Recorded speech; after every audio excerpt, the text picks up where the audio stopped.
When discussing the most disappointing teams in the league so far this season, you don't have to talk for very long before you get to the Boston Celtics because going into the year, there were a lot of NBA fans predicting that the Celtics would be a top 4 or top 5 seed in the East at least. Me personally, I had them as the 6th seed just because I felt like their lack of depth would hurt them a lot in the regular season. So my thinking was that they might not have the best record in the regular season, but by the time the playoffs come and bench rotations start to shorten, maybe the Celtics could pose a threat to a higher seed. Say they were the 6th seed and they face whoever the 3 seed is. Maybe they could pose a threat to that team and potentially upset them, knock them off in the first round. But the way the Celtics are looking right now, that just does not seem very hopeful, to be honest. The thing that's been hurting the Celtics the most is that they don't just have weaknesses. Every team has their weaknesses, every team has their strengths. The Celtics have glaring weaknesses. First of all, this team is very, very top heavy. On most nights, the Celtics only have 2 reliable scoring options, and those guys are Jason Tatum and Jaylen Brown. And that's just a massive, massive issue. Kemba Walker did come back recently, but he's been up and down. It's as if one game he could give you a solid 20 points. At this point, he's the 3rd scoring option in this team because Jason Tatum and Jaylen Brown are obviously getting better and better, seemingly with each game. But those guys have become the clear number 1 and 2 on this team. Anyways, yeah, Kemba, he could give you 20 or so one night, and then the next, he gives you 4 points on 2 for 11 shooting or something like that. And you need that kind of consistency.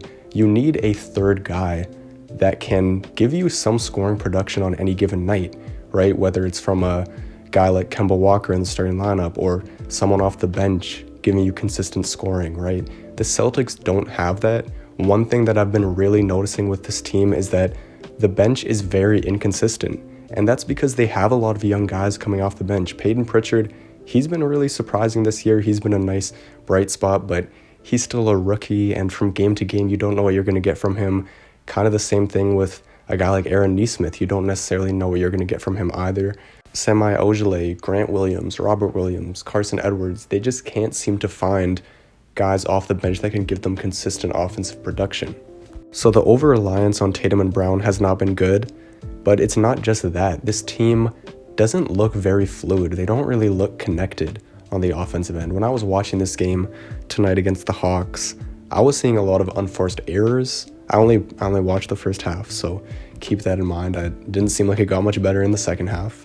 But in that first half, they were having a lot of turnovers, a lot of bad passes. It seemed like they weren't on the same wavelength, I guess, if that's the right word. They were just not knowing where each other was supposed to be, and not a whole lot of ball movement, a lot of really just hard to watch possessions. And when you watch games like these, it kind of makes you wonder if letting Gordon Hayward go was a mistake. Say they paid him the same amount Charlotte did, 4 years, $120 million, whatever that was. Gordon Hayward has been having a great season this year, and he could have been a phenomenal 3rd scoring option for the Celtics team. In Charlotte, he's averaging just over 20 points a game. He's been efficient, scoring from 3 in the mid-range around the basket. He's been great for Charlotte. If he could have been the number 3 guy for the Celtics team, they could have tried to stagger minutes between Brown, Hayward, and Tatum. I'm not saying it would fix all of their issues, but it would help a lot, and it would have probably given them a few more wins than they have now currently. And maybe they'd be above 500. The East is so open. They could be the 3rd, 4th seed in the East right now, and maybe we wouldn't be as concerned about the Celtics right now if they did have Hayward on this team. At the end of the day, that's all hypothetical though, and while I do believe that Hayward would have helped them a lot on the offensive end this year, he wouldn't have necessarily solved all their issues on the defensive end of the floor, because that has arguably been the biggest problem with this team. This year, the Celtics have had too many moments where they look extremely uninspired on the defensive end. Sure, they have their moments because they do have some talented defensive players on this team, but there are just too many moments where they're not giving effort, they're not giving energy. One thing that I've noticed in a lot of their recent games is that they allow a lot of players to go off against them, especially from the 3-point line.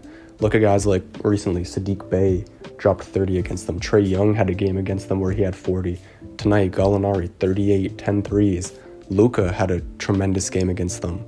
They're just allowing these players, not even necessarily star players in all cases, to go off, especially from the 3-point line, which means that they're not putting much effort into their contests. They're not really doing well on the perimeter, getting out, contesting shots, making it difficult for guys to not only get the shot off, but to catch the ball comfortably so that they can go up into their shot and feel relaxed and feel like they can just get that shot off whenever they want.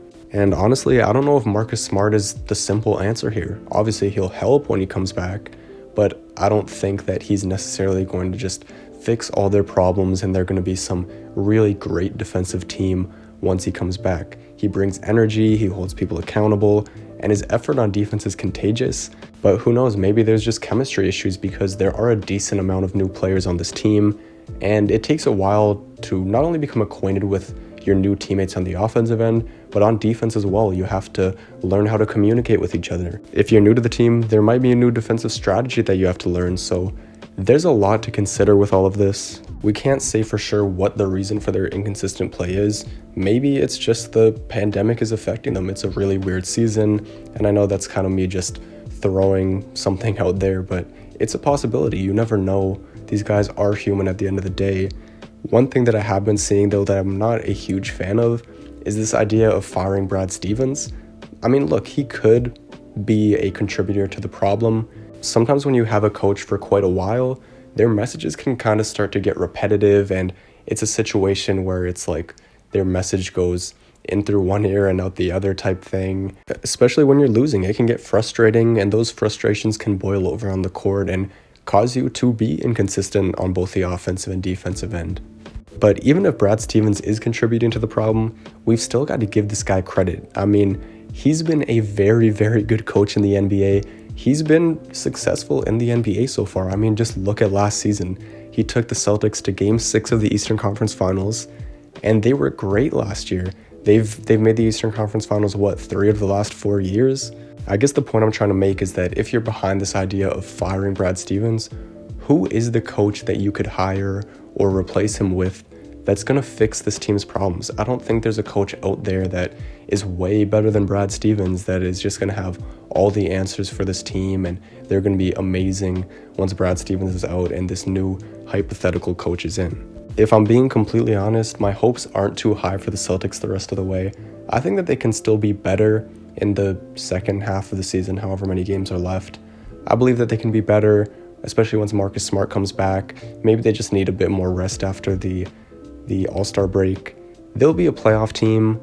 You know, maybe they can challenge a team in the first round, but at the start of the year, I thought that this team could be a dark horse contender, and they're not really looking like that this year. The good thing is that you do have two really young two-way wings on this team that both made the All-Star game, and they're going to continue to get better because they're both so young. So that's one thing that you have going for you if you're the Celtics. But yeah, Kemba's poor play this year, the offensive and defensive inconsistencies, the lack of depth on this team, these are all very glaring issues, and these are things that the Celtics are going to have to address in coming years. Oh yeah, and also Jeff Teague sucks.